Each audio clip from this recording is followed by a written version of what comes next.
আসসালামু আলাইকুম রহমতুল্লাহি ওবরাকাতুহু। সম্মানিত দর্শক, সজীব ওয়াজেদ জয় এখন বাংলাদেশের রাজনীতিতে আলোচিত একটি নাম।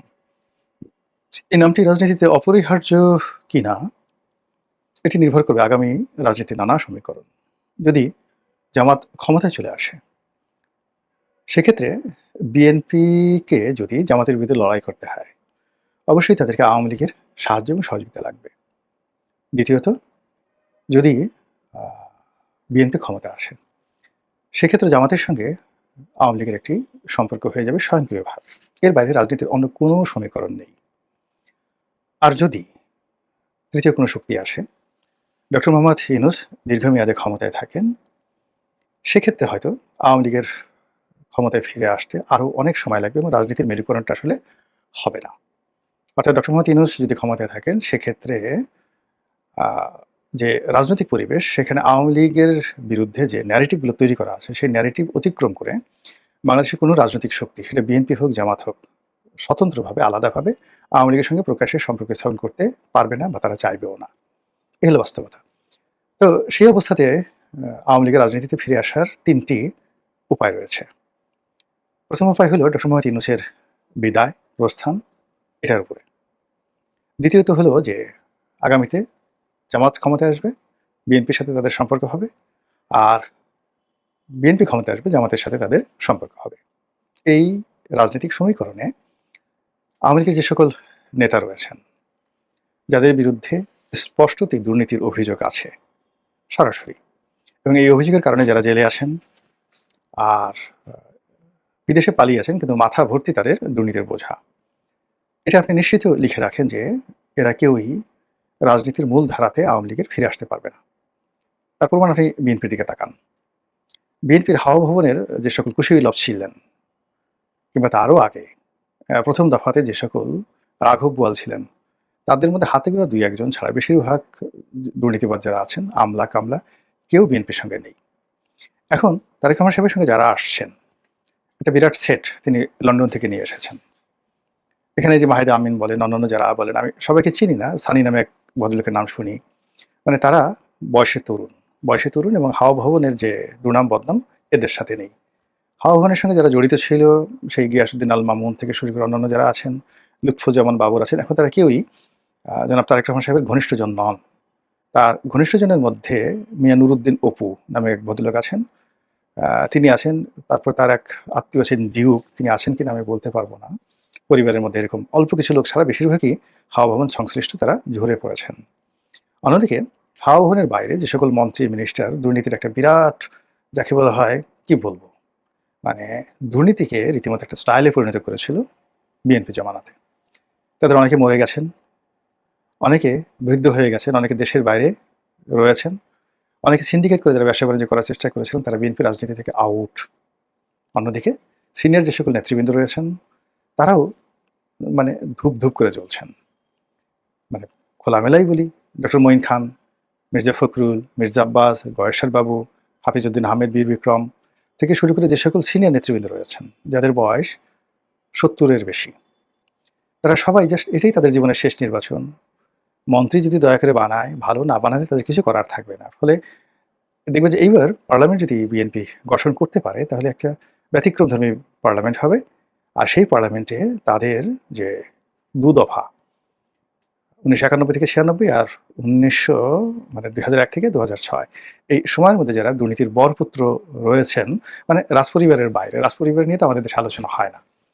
মানে রাজপরিবারকে সবাই পয়েন্ট আউট করে না, বলে যে না, আপার কোনো দোষ নাই, ভাইয়ের কোনো দোষ নাই, সবই ওই অমুক খান করছে, অমুক টিন্টু করেছে, তারপরে অমুক দরবেশ করেছে, বাকি সবাই মানে আপারা সবাই নির্ভয়ে জাল। এটা হলো আমাদের দেশের একটা কালচার। তো সেই দিক থেকে রাজপরিবারকে বাইরে রেখে বাকি সবার কথা যদি চিন্তা করেন, তাহলে দেখবেন যে বিএনপির ক্ষেত্রে এই ঘটনা ঘটেছে। ২ নম্বর হলো যে এরশাদের জামানাতে একই অবস্থা। এরশাদে যারা কুখ্যাত এরশাদের সহযোগী ছিলেন, তারা কেউ রাজনীতিতে সাস্টেইন করতে পারেননি। সবাই কিন্তু দুর্নীতিতে ধরাশায়ী হয়েছেন। দুর্নীতি নিয়ে আসলে খুব বেশি রাজনীতি করা যায় না। তো সেদিক থেকে আগামীতে আওয়ামী লীগের যে সকল মন্ত্রী, এমপি, ব্যবসায়ী, আমলা কামলা, সাংবাদিক, তারপরে শেষে সাহিত্যিক থেকে শুরু করে যে সমস্ত লোক দুর্নীতিতে জড়িয়েছেন, তারা রাজনীতিতে ফিরে আসতে পারবেন না। এটা মানে প্রকৃতির যে একটা সমীকরণ, এটা সজীব ওয়াজেদ জয় থেকে শুরু করে দলের যারা নেতৃবৃন্দ রাজনীতিতে আসতে চাচ্ছেন তাদেরকে জিনিসটা বুঝতে হবে যে এই যাদের বিরুদ্ধে ন্যূনতম দুর্নীতির অভিযোগ আছে এবং সেই দুর্নীতি যদি তাদের জানাও থাকে, তবে এখানে লিবারেল হওয়ার কোনো সুযোগ নেই। তাদেরকে নিয়ে রাস্তায় নামার সঙ্গে সঙ্গে পতন অনিবার্য হয়ে পড়বে। This is one. Second thing হলো যে আগামীতে যদি এই যাকে বলা হয় জনাব সজীব ওয়াজেদ জয়কে রাজনীতিতে ফিরে আসতে হয়, তাহলে তাকে ঠিক সেই কাজটি করতে হবে যে কাজটি তারেক রহমান সাহেব করেছেন 2009 থেকে আজ পর্যন্ত। তিনি তার মাকে মানে একটা পক্ষ করে ক্ষেত্র বিশেষে তার মায়ের সঙ্গে মতদ্বৈধতা করে জিদ করে প্যারালাল একটি গ্রুপ শক্তি তিনি গড়ে তুলেছিলেন অনবরত পরিশ্রম করে। অনেকে এটাকে আম্মা গ্রুপ, ভাইয়া গ্রুপ হিসেবে টিটকারি করতো, কিন্তু তারেক রহমান সাহেব এটা সফল হয়েছেন। এবং সফল হওয়ার পর একটা সময় তারেক জিয়া যখন বুঝলেন যে তার সাংগঠনিক ক্ষমতা বেশি, আর বেগম জিয়া যখন বুঝলেন যে তিনি তার সন্তানের সঙ্গে পেরে উঠছেন না, সন্তানকেই সবাই মেনে নিচ্ছে নির্দ্বিধায়, তখন ধীরে ধীরে তারেক রহমান সাহেবের যে একছত্র আধিপত্য দলের উপর প্রতিষ্ঠিত হয়ে গেল। এরপর তিনি এটা কিন্তু এমনি এমনি করেননি। এই কাজ করার জন্য তাকে যতটা ছোট হওয়া দরকার, যতটা পরিশ্রম করা দরকার, যতটা নির্ঘুম রাত কাটা দরকার, যতটা নিচে নামা দরকার, সবকিছু তিনি করেছেন। দিন নাই রাত নেই, ধরুন বাংলাদেশের সময় লন্ডনে থেকে বাংলাদেশের সময় ভোর 5টায় কাউকে ফোন দিলেন, রাত্রি 3টার সময় কাউকে ফোন দিলেন, তার সাথে ঘন্টার পর ঘন্টা আলাপ করলেন। অর্থাৎ এই সময়টিতে তারেক রহমান সাহেব অন্তত 1 লাখ বিএনপির নেতাকর্মী, তাদের সঙ্গে তার নিয়মিত একটা ডাটাবেজে সম্পর্ক গড়ে উঠেছে। তিনি হয়তো এই 1 লাখ লোকের ডাটাবেজ নিজে সংগ্রহ করেছেন, তাদের ফোন নম্বর, চেহারা, সুরত, নাম, মোবাইল নম্বর। তার মধ্যে হয়তো 500-600 তার নাম মুখস্থ আছে, নট মোর দ্যান দ্যাট, এর বেশি সম্ভব না। আর বাকিগুলো সে ডাটার মধ্যে রেখেছে। এখন ধরুন কুড়িগ্রামের উলিপুর বা কোনো একটা ইউনিয়নে তিনি কথা বলবেন, তো ওই তার ডাটা বলে দিচ্ছে যে ওই ইউনিয়নে তিনি 7 দিন আগে অমুক ফজলের সাথে কথা বলেছেন, সফটওয়্যার তাকে বলে দিচ্ছে। এরপর তিনি যখন 7 দিন পরে সেই ফজলকে দ্বিতীয় দফায় ফোন করলেন, হাই ফজল, তুমি কেমন আছো, তোমার ছেলে কেমন আছে, মেয়ে আছে। ফজল তো মহা খুশি। তো এই কাজগুলো করার জন্য তার একটা সেক্রেটারিয়েট ছিল, তার যোগ্যতম লোক ছিল এবং তার একটা অ্যাপ ছিল এবং এখনো আছে। তো এইভাবে কি হলো, তৃণমূলে কাজ করতে, কথা বলতে বলতে তিনি ভাষা শিখেছেন, বাংলা ভাষায় অবিরত কথা বলতে শিখেছেন। আপনি যদি 2001 থেকে 2005 সনে তারেক রহমান সাহেবের বক্তব্য শুনেন, দেখবেন যে তিনি কথা বলাতে সাবলীল ছিলেন না, গুছিয়ে কথা বলতে পারতেন না। কিন্তু এবার আপনি দেখেন রাজনৈতিক মঞ্চে আমরা তাকে নিয়ে ঠাট্টা মশকরা করেছি, তিনি স্কাইপেতে কথাবার্তা বলেছেন গতানুগতিক, কিন্তু এখানে তিনি যে মঞ্চে উঠে কথাবার্তা বলছেন, সেই কথা মানে অবিরতভাবে তিনি বাংলায় বলে যাচ্ছেন। এবং বাঙালির কৃষ্টি কালচার, বাঙালি যেখানে গুঁতো দিতে পছন্দ করে, মস্কারা শুনতে পছন্দ করে, মস্কারা করতে পছন্দ করে, এই জিনিসগুলো তিনি করে যাচ্ছেন, অবিরতভাবে করে যাচ্ছেন। তো সেই দিক থেকে জয়কে যদি বাংলাদেশের রাজনীতিতে আসতে হয়, তাকেও তার এই তৃণমূলের সঙ্গে, তারেক সাহেব যদি 1 লাখ লোকের সঙ্গে সম্পর্ক করতে পারেন, তবে জয়কে করতে হবে মিনিমাম 2 লাখ। এর কারণ হলো তার সংগঠন বড়, এবং সংগঠনের মধ্যে তিনি যে চাইবেন প্রত্যেকটা মানুষই তাকে পেতে হবে। তার অন্তত পক্ষে 10 থেকে 12টি সেই মোবাইল নম্বর থাকতে হবে। সেই 10 থেকে 12টি নম্বর মানে যখনই ফোন করুক না কেন নেতাকর্মীরা, তাকে যদি না পায়, কথা বলতে না পারে, তাহলে এই তার চেষ্টা, তিনি যখন এসে ফোন করলেন পরে আর তাকে পাওয়া গেল না, এটা হবে না, এটা কখনো হবে না। তাকে অবিরতভাবে তিনি কথা বলে এবং তাকে পেতে হবে। আর এই যে পাওয়ার ক্ষেত্রে তাকে যে কৌশল অবলম্বন করতে হবে, সেই কৌশলগুলো নিঃসন্দেহে আইটি স্পেশালিস্ট হিসেবে তার জানার কথা। এই হলো 1। 2 নম্বর হলো যে তারেক রহমান সাহেব যেটা ছিলেন নন ফরমাল, তো ইনফরমাল বা নন ফরমাল, এবং এখনো তিনি ক্যাজুয়াল ড্রেসে চলাফেরা করছেন। জয়ের জন্য এটা প্রযোজ্য হবে না, জয়ের জন্য এটা প্রযোজ্য হবে না। জয় এখানে ক্যাজুয়াল হতে গেলেই তাকে ভালো লাগবে না। তার যে বডি কনস্ট্রাকশন, সে যেভাবে লম্বা, তিনি যদি একটা লুঙ্গি পরে একটু ঘোরাফেরা করেন, গেঞ্জি পরেন, হাফ গেঞ্জি পরেন, তারপরে শেষে মুখে কতগুলো ক্রিম মেখে, মানে ক্যাজুয়ালভাবে হবে না, তাকে সবসময়ই শশী থারুরের মতো স্টাইলিশ হতে হবে। সেই স্টাইলিশ হতে গিয়ে আমি দেখলাম যে তার যে ভিডিওগুলো, একটা ভিডিও কেবলমাত্র তিনি যে আল জাজিরের সঙ্গে সাক্ষাৎকার দিয়েছেন এই যাবৎকালে, সেই একটি সাক্ষাৎকারে তার বসার style, hair style, dress code okay ছিল, আর কোনোটাতেই তার বসার স্টাইল ঠিক ছিল না। যেমন ধরুন এই যে আমি এখন ভিডিও করছি, তো আমি একসময় ভিডিও করতাম আমার যে একটা এক্সিকিউটিভ চেয়ার আছে সেটায় বসে পেছনের সাইডটা দিয়ে, তো বিরাট একটা চেয়ারের মধ্যে মানুষটাকে খুব ছোট মনে হচ্ছে, দেখতে কিন্তু ভালো লাগতো না, অনেকে বলেছে। কিন্তু পরে আমি দেখলাম যে না, একটা স্বাভাবিক চেয়ারে বসে আমার মুখোশ ছবি মানে আমাকেই প্রদর্শন করতে হবে, এখানে অন্য কোনো কিছু নয়। তো আমার যতটুকু চেহারা রয়েছে, সুরত রয়েছে, ড্রেস কোড রয়েছে, আমি যা এটাকেই প্রদর্শন করতে হবে। কিন্তু সজীব ওয়াজেদ জয় যেটি করেছেন, তিনি যে কয়বারই মানে মিডিয়ার সামনে এসেছেন, তো তার যে ব্যাকগ্রাউন্ড, তার অফিস, তার একটা বড় চেয়ার, এটি আসলে তাকে মানায়নি। ২ নম্বর হলো যে ক্যামেরার দিকে কিভাবে তাকে কথা বলতে হবে, এটাও তাকে রপ্ত করতে হবে। তার আই কনট্যাক্ট এবং তার মানে ইয়ে দেখা গেল যে ফ্রন্ট ক্যামেরা দিয়ে যদি আপনি মানে কোনো একটা কাজ করতে চান, এখানে তার প্রফেশনাল ক্যামেরা লাগবে, প্রফেশনাল ক্যামেরাম্যান লাগবে। যেখানে সাক্ষাৎকারগুলো মানে বোঝা যাবে ফুল টাইম, এখানে তাকে একজন ফুল টাইম ক্যামেরাম্যান লাগবে এবং পৃথিবীর সবচেয়ে সুন্দরতম ক্যামেরা, মোবাইল দিয়ে হবে না, ভালো ক্যামেরা, ভিডিও ক্যামেরা দিয়ে তাকে এই জিনিসগুলো শ্যুট করতে হবে এবং যেখানে ব্যাকগ্রাউন্ড থেকে শুরু করে সব জায়গাতেই যেকোনো জিনিস চাইতে তাকে মনে হবে। এবং এই যে ক্যামেরা যখন সেট আপ করবেন, ক্যামেরা সেট আপ করতে গিয়ে দেখা গেল যে ক্যামেরার বিভিন্ন অ্যাঙ্গেল রয়েছে। এখন আমার ক্যামেরাটা যদি আমি থুতনির দিকে, আমার সেই থুতনির দিকে ফোকাস করি, তাহলে উপরের অংশটি ত্রিভুজের মতো হয়ে যাবে, মানে মুখমণ্ডল ত্রিভুজের মতো হয়ে যাবে। আর যদি আমি আমার ক্যামেরার যে ফোকাসটা আমার কপালের দিকে হয়, মোবাইল দিয়ে করি, তাহলে দেখা যাচ্ছে যে খুব হাই রেজুলেশন না থাকলে নিচের অংশটি বেলুনের মতো ফুলে যাবে এবং এটা এনলার্জ করা থেকে শুরু করে এই সকল ভিডিও বিকৃত করা সম্ভব। এই জন্য ক্যামেরার রেজুলেশন থেকে শুরু করে ফটোগ্রাফি যারা জানে বুঝে এরকম ফটোগ্রাফি তাকে করতে হবে এবং সবসময় ওয়েল ড্রেসে ফুটবাবু হয়ে। আদারওয়াইজ মানে তার যে অতীতের কর্মকাণ্ড, যেমন তিনি ভালো বাংলা এখনও বলতে পারেন না, ইংরেজি বলতে পারেন, কিন্তু ইংরেজিকে টু দি পয়েন্টিভ করার জন্য, পলিটিক্যাল করার জন্য তাকে নিয়মিত ক্লাস করতে হবে। যেমন দুজন মানুষ এই পলিটিক্যাল ক্লাস করে পৃথিবীর শ্রেষ্ঠ বক্তা হয়েছেন।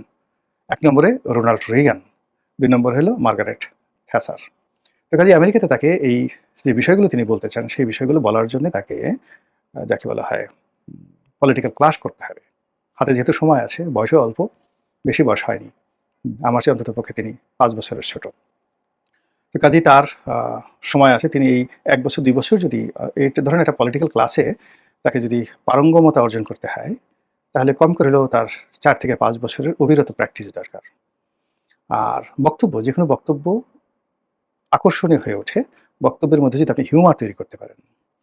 হিউমার হলো মানুষের জ্ঞান গরিমার একেবারে এক্সট্রিম স্তর।